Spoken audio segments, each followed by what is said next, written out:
অফিসের বড় বাবু লোকটি বড় শান্ত। তার যেমন মাথার ব্যামো কেউ কখনো জানতো?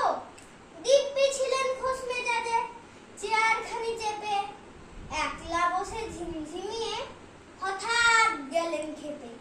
আটকে উঠে হাত পা ছুড়ে চোখটি করে গোল, হঠাৎ বলেন, গেলুম গেলুম, আমায় ধরে তোল।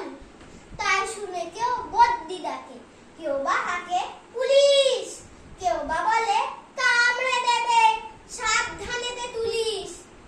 ব্যস্ত সবাই এদিক ওদিক করছে ঘোরাঘুরি।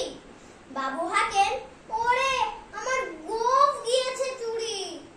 গোঁফ হারানো আজব কথা, তাও কি হয় সত্যি? গোঁফ জোড়া তো তেমনি আছে, কমেনি এক রত্তি। সবাই তারে বুঝিয়ে বলে, সামনে ধরে আয় না, মোটেও গোঁফ হয়নি চুই, কখনো তা হয় না।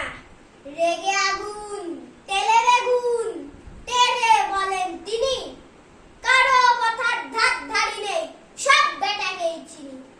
নোংরা ছাটা, ঠ্যাংরা ঝাঁটা, বিচ্ছিরি আর ময়লা, এমন গোঁফ তো রাখতো জানি শ্যামবাবুদের গয়লা।